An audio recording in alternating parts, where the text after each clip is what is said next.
भगवते वासुदेवाय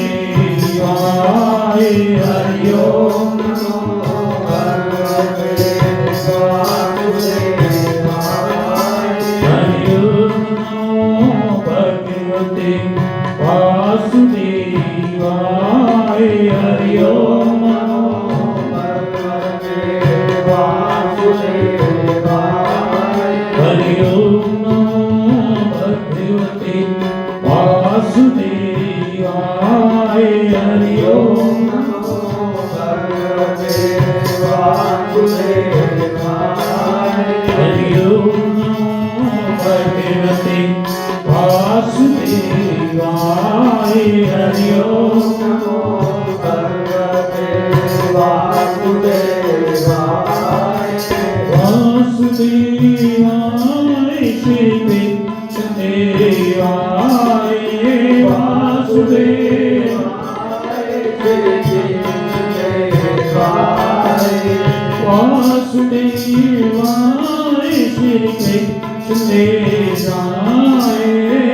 वासुदेवाय श्री कृष्णदेवाय वासुदेवाय श्री कृष्णदेवाय हरि ओम नमो भगवते वासुदेवाय हरि ओम नमो भगवते वासुदेवाय हरि ओम नमो भगवते वासुदेवाय हरि ओम नमो भगवते वासुदेवाय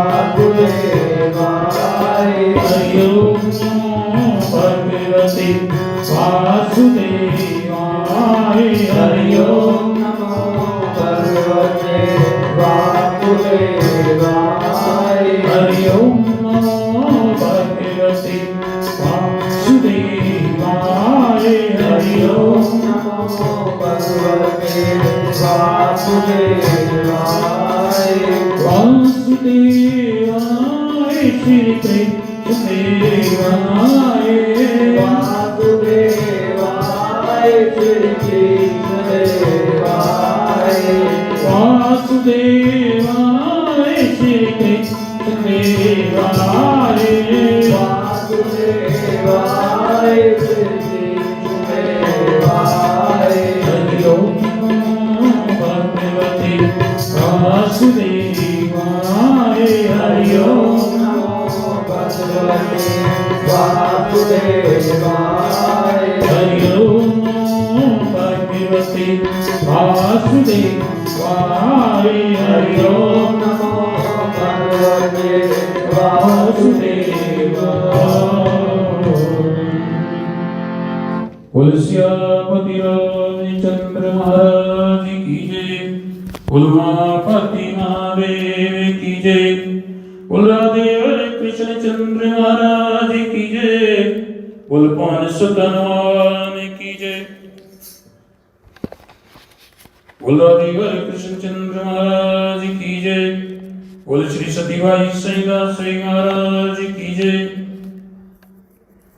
उल मनसई नामदास महाराज की जय। बोल श्री कार्तिक महात्म्य की जय। बोल श्री सतगुरुदेव भगवान की जय। बोल साचे दरबार की जय। नारद जी कहने लगे कि ब्राह्मण, कार्तिक मास का महात्म्य विधि पूर्वक वर्णन कीजिए।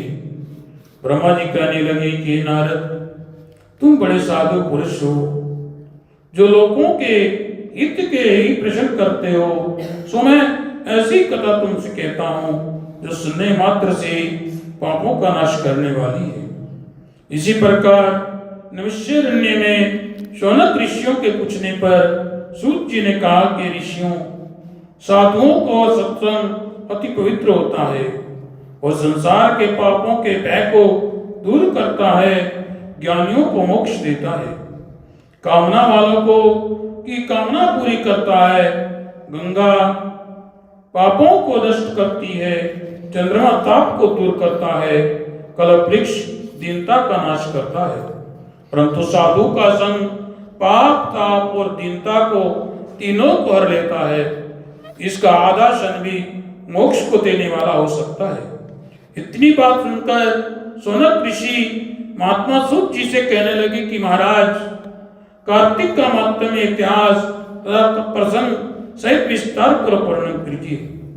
तो सूत जी कहने लगे कि ऋषियों, एक समय भगवान श्री कृष्ण से कमल नेत्र वाली श्री सत्यभामा जी पूछने लगी कि महाराज, मैं धन्य हूँ और मेरे माता पिता भी धन्य हैं जिनके ऐसी कन्या उत्पन्न हुई जिसके पति आप भगवान हुए, और 16,108 रानियों में मैं सबसे अधिक मुझे प्यार करते हैं। जिस कल्प वृक्ष की पृथ्वी के लोग बात तक नहीं जानते, वह मेरे आंगन में लगा हुआ है। मैं आपसे एक बात पूछना चाहती हूँ, आशा है आप मेरे हित के लिए ये बात बतलाएंगे।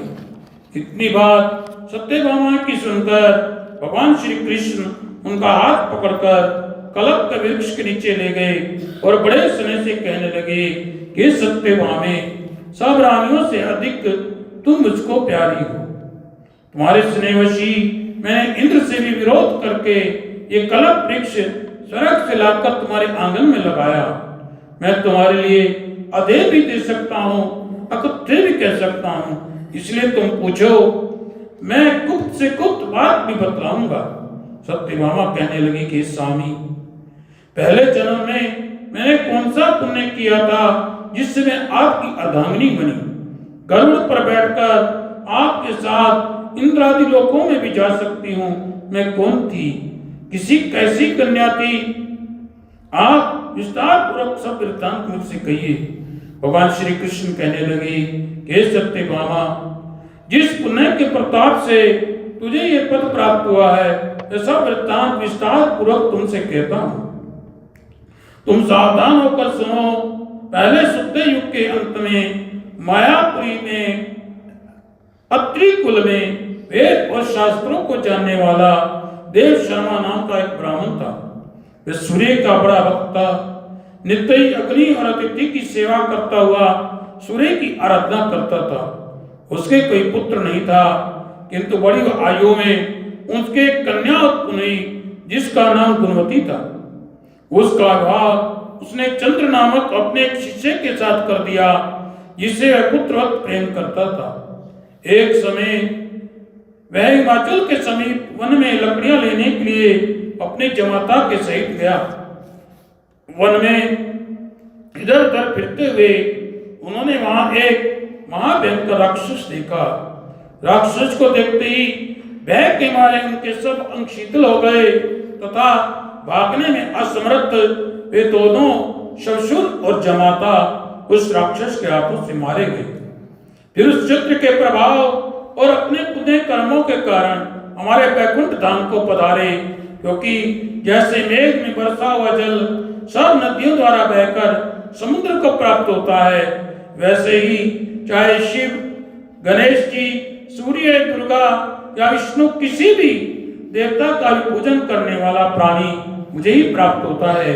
ऐसे ही वे सूर्य के भक्त दोनों हमारे दूतों द्वारा दिव्य विमान में बैठकर बैकुंठ धाम को प्राप्त हुए। उनके मरने का वृतांत सुनकर उनकी कन्या गुणवती बड़ा विलाप करने लगी। हे पिता, हे पति, तुम मुझको छोड़कर कहां चले गए?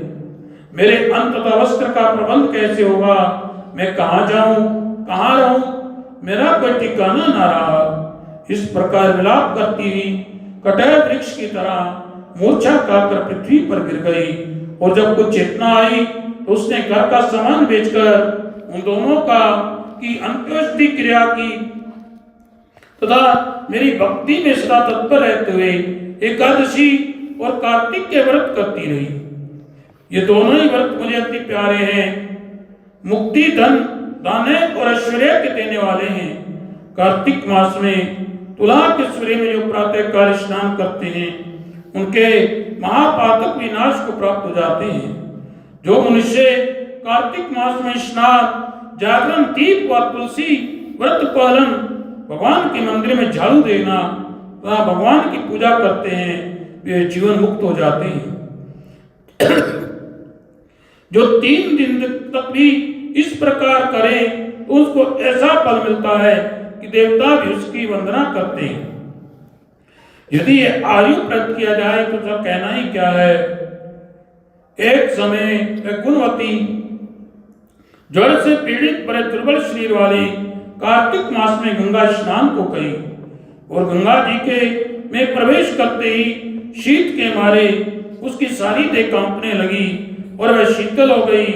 उसी समय हमारे रूप तुल्य हमारे दूतों द्वारा सुंदर विमानों में बैठकर वैकुंठ धाम में मुझे प्राप्त हुई। ये कार्तिक के व्रत का प्रभाव था। फिर द्वापर में ब्रह्मादिक देवताओं की प्रार्थना से जब हमने पृथ्वी पर आभार उतारने के लिए श्री कृष्ण रूप धारण किया तो उस समय हमारे ही सब देवगण यादवगण और तुम्हारे पिता देव शर्मा सत्राजित हुए, चंद्र शर्मा अक्रूर हुआ, गुणवती तुम सत्यभामा हुई। कार्तिक के व्रत प्रभाव से ही तुम हमारी प्यारी हुई। तुमने अजन्म तुलसी के वृक्ष का पालन किया, इससे तुम्हारे आंगन में कल्प वृक्ष है। जो कार्तिक में तुमने दीप दान दिया था, इसी से तुम्हारे घर में लक्ष्मी स्थित है। जो कार्तिक में तुमने व्रत आदि किए, उसी से तुम हमारी अर्धांगिनी कभी वियोग न सहन करने वाली बनी। जो कोई कार्तिक मास में व्रत आदि करता है वह मुझे तुम्हारे समान ही प्रिय है। और दूसरे जब तक यज्ञदान कार्तिक मास के व्रत की 16 कला को भी नहीं पहुंच सकते। हे सत्यभामे, इस प्रकार मैंने तुम्हारे पूर्व जन्म का वृत्तांत सुनाया है कि जिस पूर्व जन्म में तुमने जो है कार्तिक मास का व्रत, तुलसी का पूजन और एकादशी का व्रत किया है, इसी से तुम मुझे प्राप्त हुई हो। बोले कार्तिक महात्म्य की जय। बोल श्यामपति रामचंद्र महाराज की जय। बोल मापति महादेव की जय। बोल देव हरे कृष्ण चंद्र महाराज की जय। बोल पवन सुत हनुमान की जय। बोल श्री सतीबाई सहिता श्री महाराज की जय। बोल साचे दरबार की जय।